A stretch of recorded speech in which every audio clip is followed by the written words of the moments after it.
Hey guys, welcome to Cube Dudes. My name is Ryan, and this is Graham and Cameron Brown. And today we're just having a little kind of informal interview. So thanks for watching and welcome. What's up, guys? Thanks for having me today. All right. So the first question that we were asked to, the first question that people wanted us to ask you was, how are you liking the new Evo X? I've had I at least love three it. people ask me to tell you. That's a surprising question, but yeah, I love it. Have up to 670 horsepower to the wheels right now, so just been enjoying it and loving it. I like to race, some of you guys know, so I've been really enjoying, having a car like that. It's a great platform. All right, that's good. So, all right, next question that we have, if I can find it, is some people want to know just like general information about you as a solver, like your main cube, your preferred like style of puzzle, like if you like big cubes or Sure, non-WCA's. sure. So my main right now, I'm kind of bouncing between a UShao and a GTS because both of them are so good, but the GTS I kind of like how it's a little bit, I feel like a little bit crispier almost, while the GTS or while Definitely. the UShao is a little bit smoother. So I'm just kind of like been alternating between those two. I haven't really decided between the two, just kind of whatever I pick up first. And I really love 4x4. It's like my favorite event, but I'd say overall, I've always kind of been drawn to like big cubes. So I'd say I kind of gravitate towards them a little bit more. But I do love, like traditional like 3x3 and stuff like that always. I mean, everybody likes 3x3. But if I Yeah. had to pick, I'd say like 4x4 is my favorite event. I also love like 5x5, and 6x6 is also a second favorite of mine. All right. Yeah. And you compete on all these, right? Yeah, So what's yep. your main fork for right now? Right now, I'm using the Yusu R or just an Aosu, but I've been really liking the Yusu R recently. I was really surprised with how good it was. The Yusu was never a bad 4x4, but the Yusu R is like a complete just revamp of it, and it was pretty. I was pretty surprised, even just out of the box, dry, how insanely good it was. It's just so like crispy, and the outer layers were amazing, inner layers were good. So I've been really liking that one a lot. All right. Yeah, that's good. I just ordered one myself, so Yeah, you're I'm gonna happy love about it. that. It's a seriously good 4x4. All right. Yeah. Um. So a lot of people like to listen to music. I know when they cube. And is there any music that you listen to? This question is from a viewer named Slumzilla. Yeah, funny enough, I used to like only cube listening to music. Like it was like just a habit of mine, and I liked like a few years ago I was really like doing like lots of like electronic stuff and like dubstep stuff like that. But now I kind of like more like funny enough like instrumental like orchestra kind of stuff, like Oh yeah. soundtracks and stuff like that. Like I like lots of like anime and stuff like that. It just really like soothing, kind of gets me focused. Whereas like songs with like lots of words kind of get me a little bit distracted. Something that is just more of like a beat or just like instruments, I really kind of prefer that. Helps me kind of get in the zone. All right, that makes sense. Um, so one of the biggest things I was meaning to talk to you about, which is something everyone's a little bit interested about, is the recent, uh, I'm going to call it the controversy revolving around speed stacks. Yeah, yeah. So I'll say what I think I can without getting in like any like legal trouble. Because I mean, the thing that was kind of weird is I had heard nothing about this. I think that I was the first one to kind of bring it to the attention of the community, as far as I know. So I got an email one day. It was funny enough, it was marked as spam, so I almost didn't even receive it. Like my system was almost gonna forward it into the spam folder. So I'm really glad I caught it, obviously. And it's from Larry Goers from SpeedStacks. He's the CEO, I believe, and he was pretty much saying like a cease and desist, saying how the Yushin timer and the Fangshin timer were in violations of his intellectual property rights, and saying how I need to destroy all the products, remove it from the website. This is this, and he said that if I request, he can provide the patent information to solidify his claims, which was kind of refreshing to me because with the whole VCube thing in the past, they pretty much just swooped in without any real proof, or they never had to like be shown like any patents or anything. They just kind of got their way through PayPal, which is why I don't work with PayPal anymore. So pretty much I told Larry, like I'm more than happy to comply, but first can you give me a little bit of help here, like a little bit of evidence to make sure that your claims are substantiated before I destroy hundreds of dollars, thousands even of product. And so never heard back. So 2 days later, because he said it's a very urgent, pressing matter, follow up again. Hey Larry, just want to make sure you got my email. Want to make sure I'm trying to comply here. No response. And then tried 3 days later. No response again. Took it to the forums the day I got it. Someone actually said they got in contact with SpeedStacks. They were calling them and conversing back and forth with them, and got a little bit of information about it, which I find to be a little disappointing. They would, take the time to not respond to a vendor that they almost attacked. That's kind of a poor word choice, but I think you guys know what I'm Yeah. trying to go for here. And get there responding to just customers or just potential clients like cubers and stuff like that, but yet they're not taking the time out of their day to actually provide me the evidence that they said that they would. So as of now, I've just pulled them from the website just to be safe, because it's not really, I don't really feel like dealing with the whole legal thing with them. It's just really, it'd be a pain, a hassle, it'd be expensive. So for now, I just have them all on hold, and I'm still awaiting a response from Larry about the perfect proof, or evidence of the patent, and just for him to kind of lay it out step by step for me. Because I mean, I've seen other people saying how they patented the word like timer and stuff, but I want to hear it from Larry, and see how it's a violation just before it's for sure gone for good. Yeah. And I can understand all of that. What benefit would there be to SpeedCube Shop if you were able to keep the Fangshin and Yushin timers in there? Well, the thing with those two timers is it's funny enough how whenever someone, if I'm at a competition selling, or if someone emails me or calls me and they're asking for recommendations, I always point them to SpeedStacks. Always. Because, I mean, it doesn't take somebody to realize that SpeedStacks is a better product. I mean, this timer I have right here, I've been using this since like 2009, and it still is working. Whereas if you guys remember like the QJ timers, back in the day, those were a complete hit or miss, whereas the Function and the Yushin timers are better, and they have some cooler designs and functionality and stuff like that, like the speaker. Some people like that or not, but pretty much, to answer the question, it would just affect me by not having a more variety for customers, because some people don't want to spend the $45 for a SpeedStacks timer. They'd rather spend the 20 or whatever for a Yushin or Function timer. So that's really the only downfall. I mean, it's going to hurt me if I have to destroy all the product, of course, but it's going to mainly hurt the community because they don't have as much of a choice. But Yeah. overall, I still do think that SpeedStacks is a superior product, but it was nice to be able to give a bit of variety for people who were maybe just getting into the sport and didn't want to just dive into a $45 investment. So, Yeah. And I actually used to use a Yushin timer, and I eventually bought a Gen 4 for myself, which oh, nice. absolutely love. See, I love the Uh, Gen 4. People complain about the design. I love it because it's the slight it's a lot angle. better. It helps it for picking up the cube faster too. Because I just feel like it's a little bit more just natural feeling versus like having your hands like straight, going in an angle is a little bit just more natural. I love the G4, and Yeah.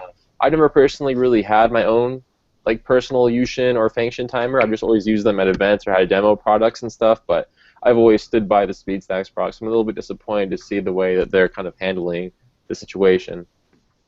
All right. So on a little other note, I want to know what your thoughts are on what I like to call the brewing Megaminx war. That is Mofang G versus Moyu. Oh, yeah.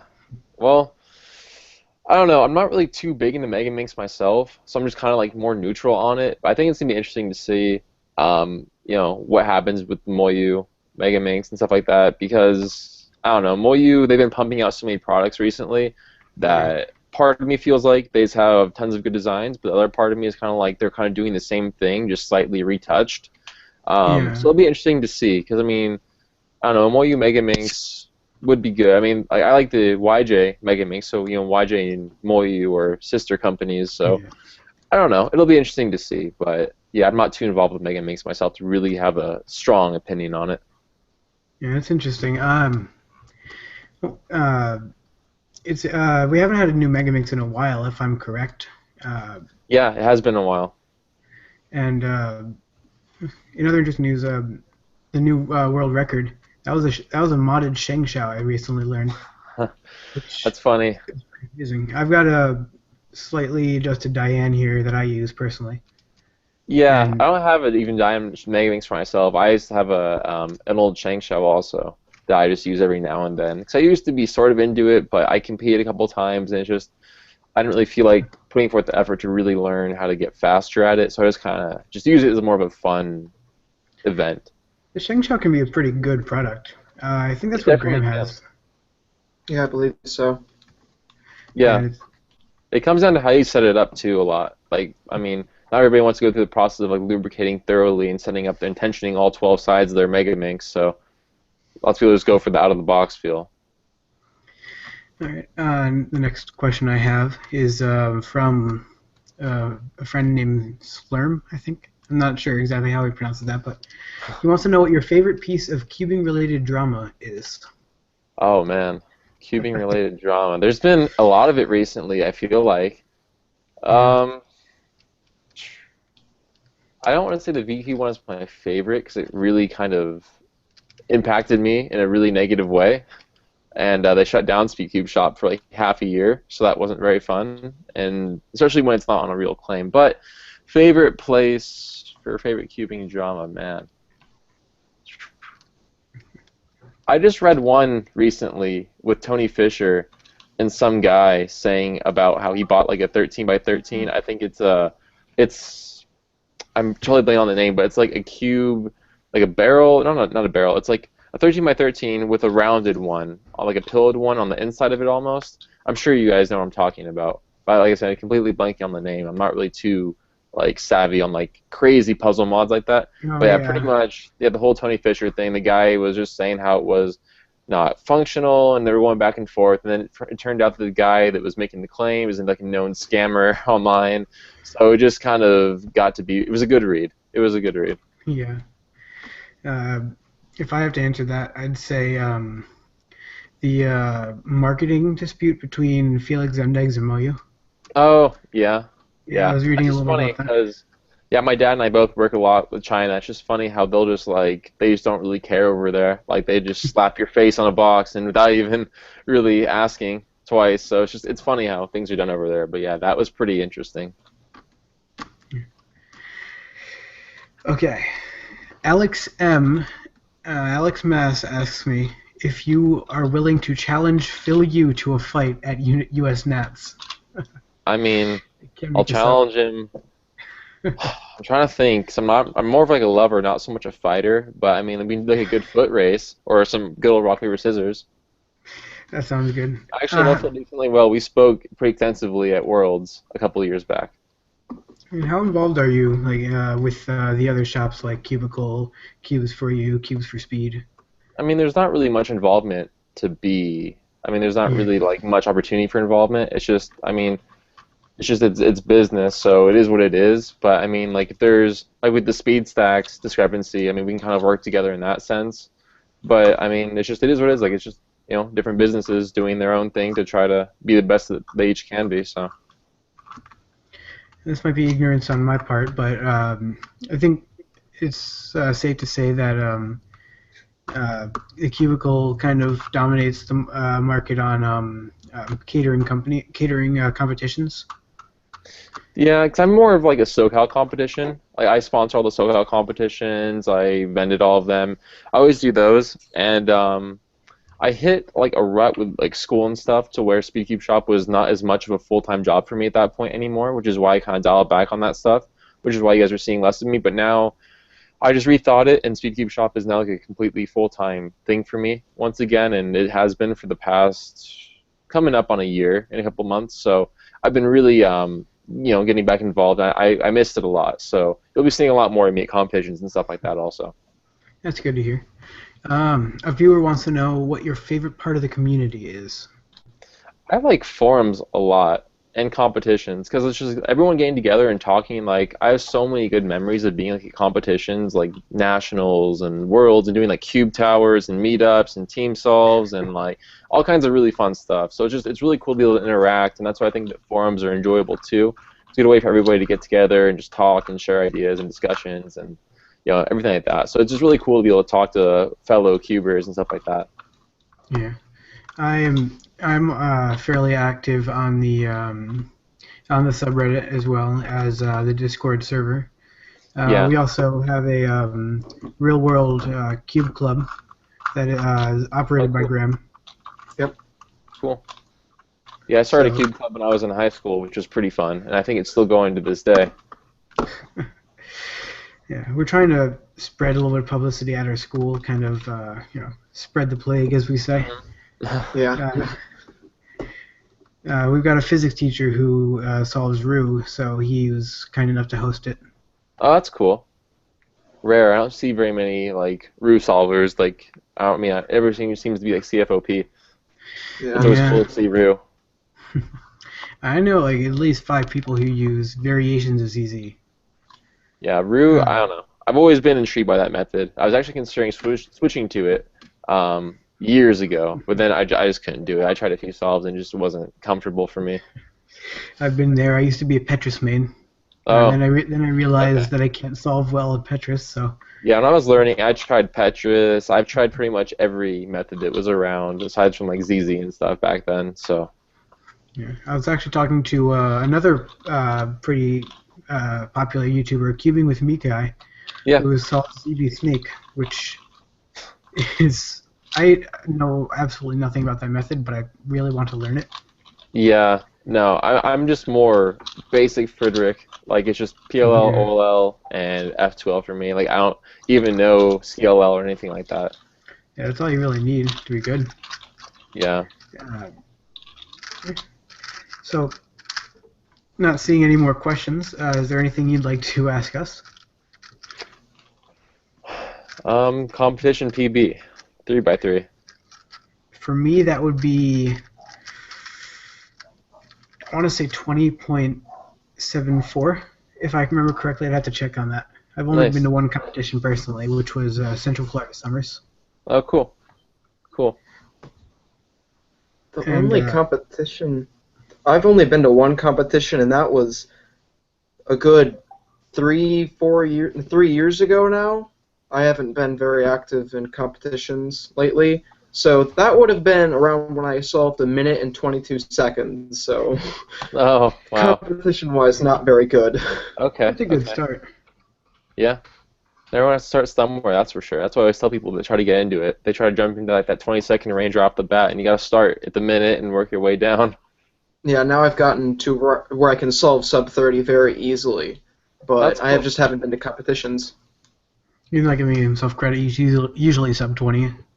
Uh, Not usually. That's a 1 in every 10 chance. Sub 20 is a hard barrier to break. Very. I struggled a Very. long time on breaking sub 20 consistently. That was tough. Yeah, I've got another competition that is coming up that I'm really hoping to make get at least a sub 20 single there. Oh, nice. That'd be cool. Good luck. Thank you. Yeah, I have one coming up too later this month, actually in a week. So, man, it came up fast. We've got to start practicing for that. So Yep. I think that's about all that we've got. So, Cool. oh wait, sorry, I missed one question. X9 to the fifth, I think, wants to know what your favorite non-WCA is. Favorite non-WCA is probably going to be Pyraminx. I don't know why I really like Pyraminx. Or no, not non-WCA. I thought you were I always think Yeah. non-puzzle. Non-WCA would have to be probably Rubik's Snake. It's weird, but I just have good Yeah. memories of back in junior high. I brought one to like band, and just the whole class was just like obsessed with it, and like we're freaking out because you could like move it so fast and look so impressive with it, and it's like not really like how funny or how easy it is. So I like Rubik's Snake a lot. Interesting that you mentioned band. Both of us are in band. That's actually how we met. I Oh, cool. play. I march clarinet. He's a tuba. I was alto sax. Oh, very nice. Yeah. Yep. That's really cool. Yep. Good times. All right. Just one more check, and yeah. So I appreciate it. Hopefully soon we'll break the point where we can finally become SCS testers. Yeah. Sure. Like I said, just keep on pushing for it, and you guys will get there soon. So, yeah, keep in touch, and looking forward to hearing from you guys. And like I said, I'm sure we'll talk more in the future. So, Yeah. Thank you very much for joining us. yeah, of course, Thank my you. pleasure. It was fun. See you guys later. All right.